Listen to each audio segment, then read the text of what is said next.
For many years I've been active as an environmental sculptor, which for me means being responsive to places, landscapes, different situations where my meeting with the place actually determines what I do, which means I come to a place without having any preconceived ideas about what I'm going to do, but I respond to what I see, what I meet in this place.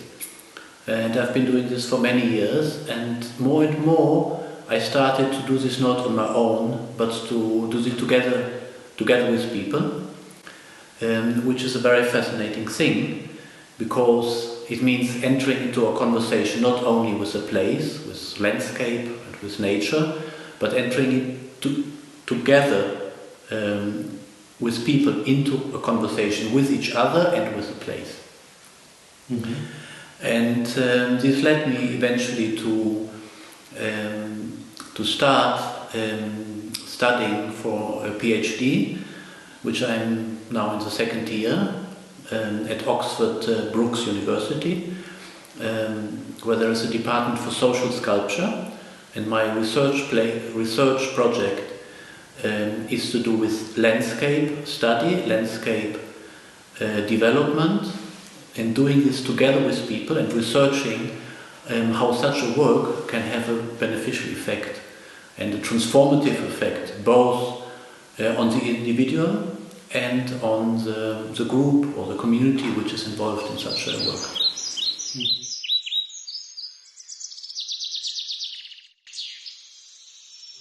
I have a long standing connection to Pishwanton. I was together with Dr. Margaret Colquhoun from the very beginning when we started the Life Science Seminar, which has at its aim the development and study of Goethean science. And we together found Pishwanton, and I was involved in the beginning process of purchasing Pishwanton. And now after 20 years I've come back, and I'm very happy to see what has been happening here. And last year, when I came in the summer, the idea was born of doing again a Goethean study workshop together with Margaret and looking at the possibility transforming this into a book about landscape, Goethean landscape observation.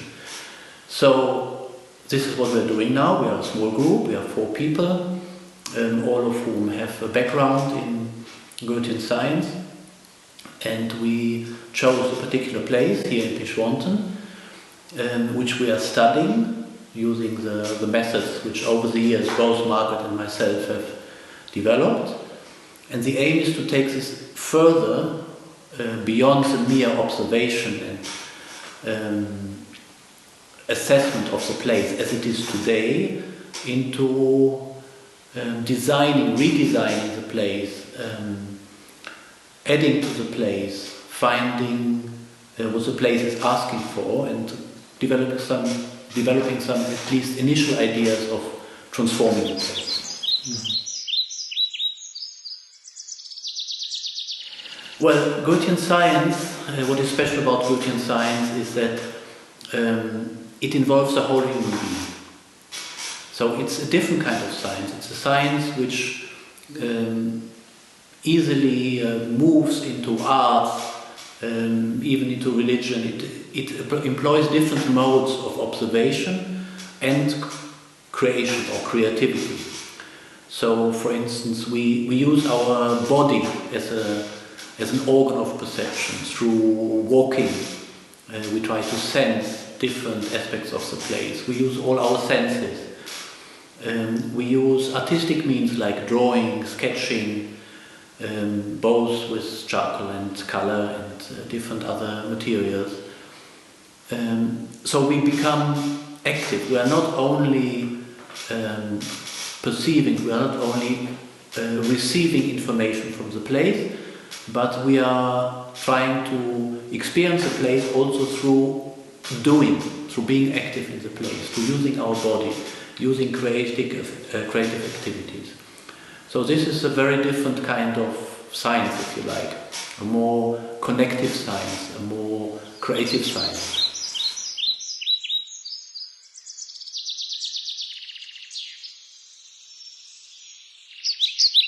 Well, consensus design, this concept was created by the architect Christopher Day, who has been very much involved in Pishwanton from the very beginning.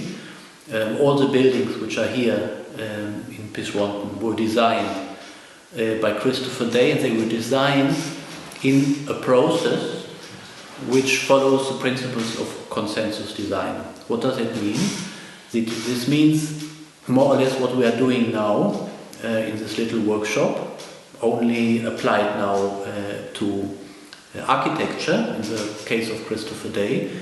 It means going through a process of observation, following the Goethean methods, with all the components which are part of it, doing this together with other people in a group, and at each stage, each person is as important as every other person, and then going beyond the observation and the assessment of the place and the needs of the place, the vision for what needs to be built or created, and following, if you like, a reversed process of incarnating and realizing, embodying the potential of the place eventually into form. Again, following a very specific process with different steps, from a kind of initial idea or vision, or if you like dream of what could be created, and then gradually embodying this into physical form and plans which then can be built and realized. Well, the main challenge has to do with the challenge of our time, that we are all individuals. So we are all different, and we have different ideas about the world, we have different things which are important for us. And the challenge for us is to come to a consensus, to come to a common vision, instead of individual ideas which are different from each other.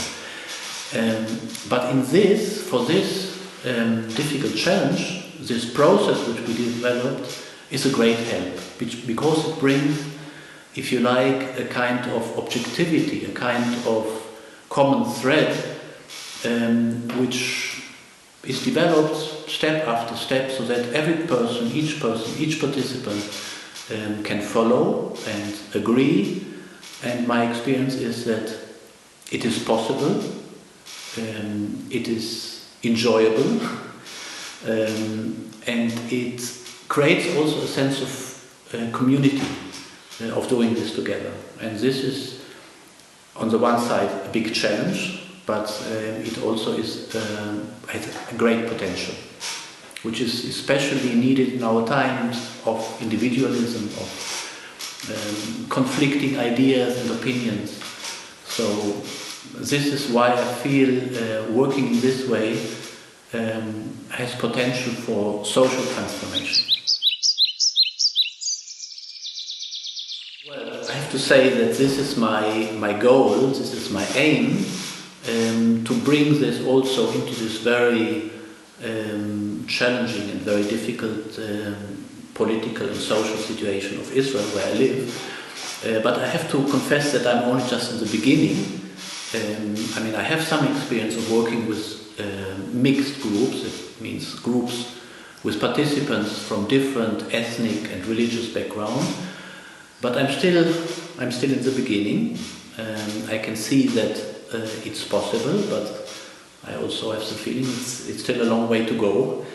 And in a situation like Israel, there are many obstacles.